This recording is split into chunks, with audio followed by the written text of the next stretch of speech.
नमस्कार दोस्तों, मैं हूं डॉक्टर अमरीश खारी। आप देख रहे हैं डॉक्टर खारी। आज की इस वीडियो में हम Baptisia, tinctoria, 1X MT tablets के बारे में बात करेंगे कि ये दवाई किन रोगों में, किन डिजीज में खासतौर पर पेशेंट को दी जाती है, इसके लेने के क्या फायदे क्या नुकसान हैं, इसमें आपको क्या रिजल्ट्स मिलेंगे, कितने टाइम में मिलेंगे, लेने का सही तरीका क्या होता है, जानने के लिए वीडियो पूरा देखें। अगर आप हमारे चैनल पर नए हैं तो चैनल को सब्सक्राइब कर लें ताकि आने वाली हेल्थ रिलेटेड वीडियो से आप अपडेटेड रहें। बैप्टीसिया जो दवाई होती है वो डाइल्यूशन फॉर्म में भी आती है, मदर टिंचर फॉर्म में भी आती है, या फिर इसको बायोकेम में भी यूज़ करते हैं। जो टैबलेट्स के बारे में हम बात करते हैं, ये 1X इसकी पावर है और ये एमटी फॉर्म से तैयार की गई है। दोस्तों, इस दवाई को लिया जाता है टाइफाइड फीवर में खास तौर पर, या हम इसको बाकी फीवर में भी दे सकते हैं, लेकिन जो खास तौर पर इस दवाई का सेवन किया जाता है टाइफाइड फीवर में किया जाता है। जिन लोगों को क्रोनिक टाइफाइड रहता है, लंबे टाइम से टाइफाइड की शिकायत रहती है, बार बार बुखार आता है, 2-3 दिन बाद भी आ सकता है, या फिर डेली भी कई बार पेशेंट को महसूस होता है कि उसको बुखार आ रहा है। कई बार टेम्परेचर नहीं बढ़ा होता है, लेकिन उसके सिम्टम्स ऐसे ही होते हैं कि पेशेंट को बुखार की शिकायत आती है, पूरे शरीर में गर्माहट महसूस होती है, दर्द की शिकायत रहती है, अकड़ान और थकान के साथ ये सिम्टम्स पेशेंट को टाइफाइड में आते हैं। तो ऐसे में ये दवाई बहुत इफेक्टिव रहती है जिन लोगों को पुराने टाइम से टाइफाइड की शिकायत होती है।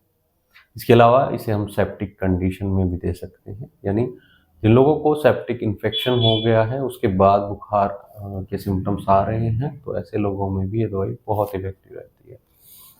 इसको हम पेट से संबंधित रोगों में भी दे सकते हैं। जिन लोगों को अल्सरेटिव कोलाइटिस की शिकायत होती है या फिर आईबीएस की शिकायत होती है, जिसके कारण पेशेंट को पेट में जलन रहती है, पेट दर्द की शिकायत भी आती है और पेशेंट को लूज मोशन भी कई बार लग जाते हैं। पेट में दर्द के इन लक्षणों में, जहाँ पेट में जलन हो, लूज मोशन की शिकायत हो, खाने के बाद शिकायतें बढ़ती हों, तो ऐसे केस में अल्सरेटिव कोलाइटिस में या आईबीएस के पेशेंट में ये दवाई दी जाती है।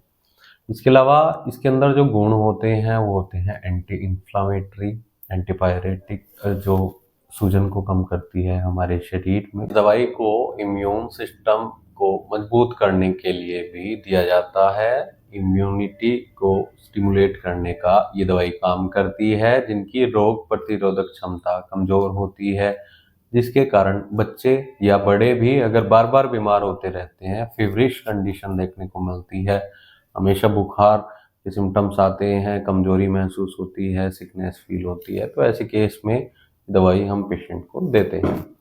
इसके अलावा हम इसे रेस्पिरेटरी ट्रैक इन्फेक्शन में भी दे सकते हैं, यानी फेफड़ों के इन्फेक्शन में या सांस लेने में पेशेंट को परेशानी आ रही है, खांसी की शिकायत आ रही है, तो ऐसे पेशेंट में भी ये दवाई बहुत इफेक्टिव रहती है। अब इसके डोजेस की बात कर लेते हैं कि लेने का सही तरीका क्या होता है। वैसे तो दोस्तों, आपको इन दवाइयों का सेवन डॉक्टर की निगरानी में ही करना चाहिए।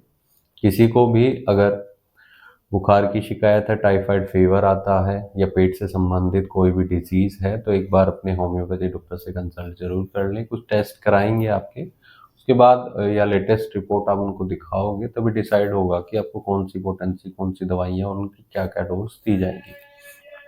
इसके लिए आप हमसे भी संपर्क कर सकते हैं। दिए गए व्हाट्सएप नंबर पर संपर्क कर इलाज या सलाह ले सकते हैं। लेकिन दोस्तों, जो इसकी कॉमन डोज होती है, 1 से 2 टैबलेट दिन में 2 से 3 बार रिपीट की जाती है। एक बार डॉक्टर से कंसल्ट जरूर कर लें। वीडियो देखने के लिए धन्यवाद। चैनल को सब्सक्राइब करें और कमेंट सेक्शन में जरूर बताएं कि हमारी वीडियोस आपको कैसी लगती हैं। थैंक